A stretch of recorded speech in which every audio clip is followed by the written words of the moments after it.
Alright, so let's go back to quad draw here.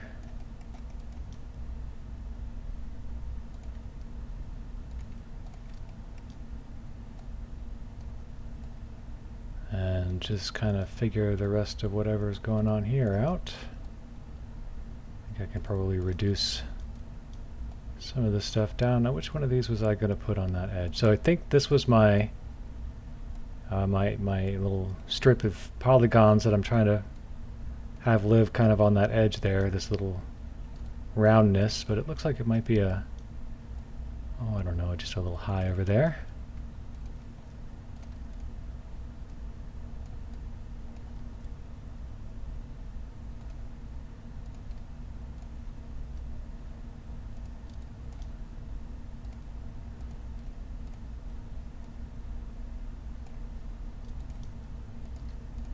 So we'll just figure out what the transition between the surface and the surface is looking like. But there's not a whole lot going on over here.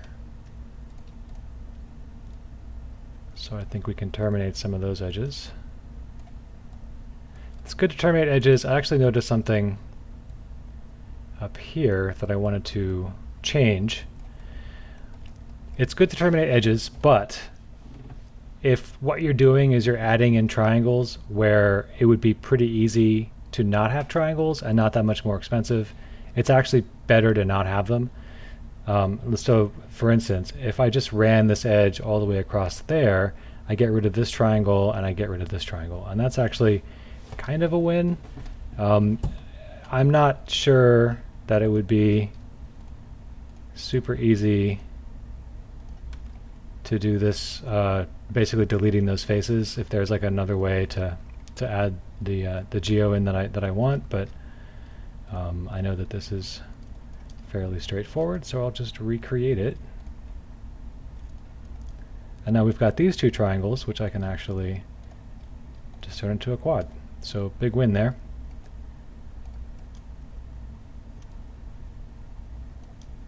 This is a little bit off.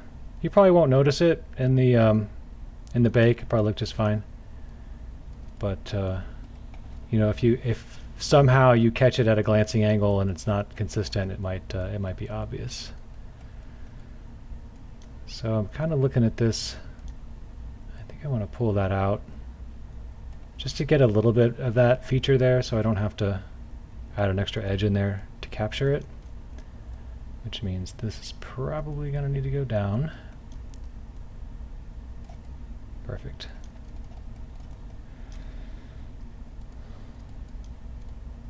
So we'll just come over here and add some more polygons along this feature.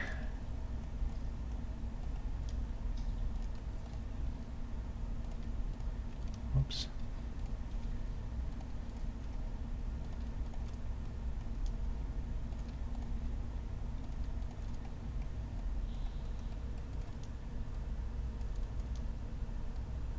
Just kind of even some of this stuff up. I will probably go back once this whole process is complete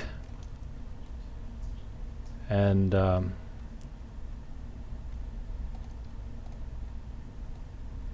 make all of these faces planar and the edges straight and all kind of the rest of it. Stuff we can do pretty easily in Maya. Take advantage of the tools available. There we are. But I'm not going to worry about getting it perfect just quite yet.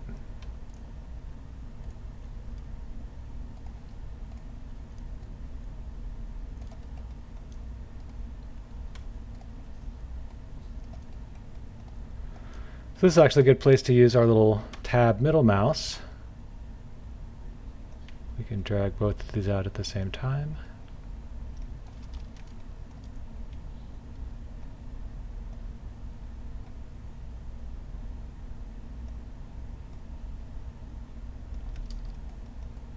And now that that's done, well, if I try to do it again, it's gonna want to grab the whole thing there, and that's not really the desired result, so I'm going to skip it.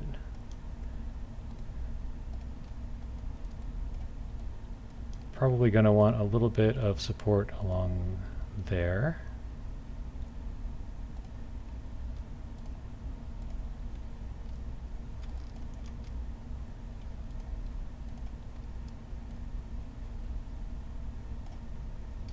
Yeah, I think I actually do want that. So again, this is one of those places where I've got a weird sort of quad, but there's not really, like, this isn't describing much of a corner. And then I've got this edge terminating here, so I'm just going to go through.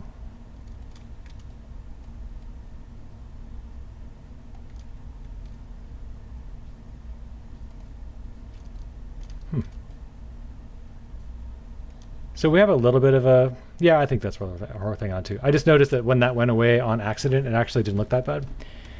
So I wanted to evaluate it, but I think it's actually just fine the way it is. All right, so we've got our curvature here we're trying to support.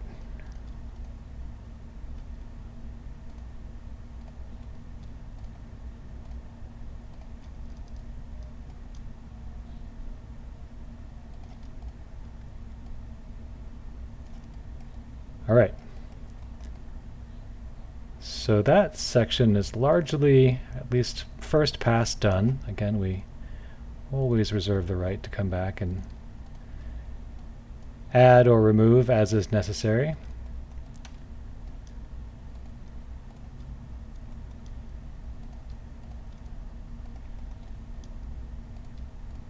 Whoops. And we won't really know exactly what it's going to look like until we do the bakes. And we may discover that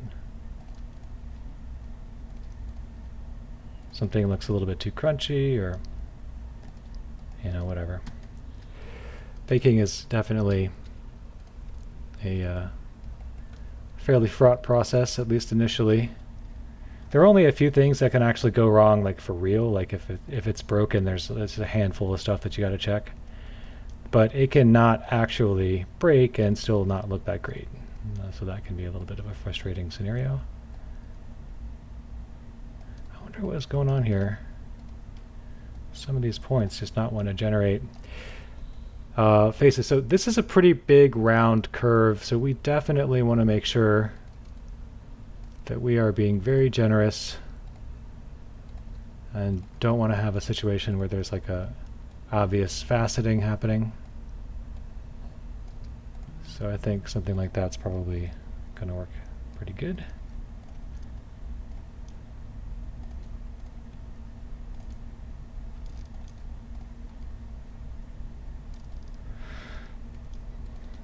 So I'm just going to nudge this up a little bit more.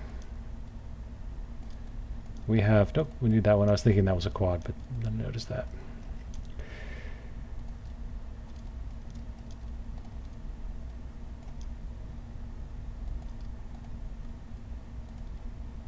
So I may regret putting a try there. I'll know in a minute.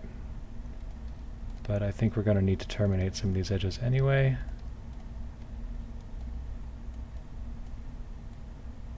Just want to make sure that they're kind of evenly distributed along that curve.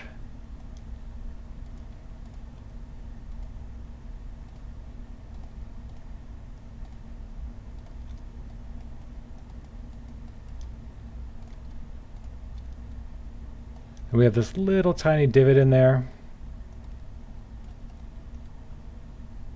that I am going to represent in a low poly. It's the kind of thing you definitely would get rid of for an unimportant asset or something that you don't see very closely, but in this case I think it's going to be a nice little detail there to catch that light and help the bake. You could just go basically like that.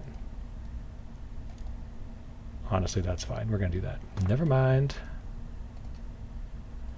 But you do need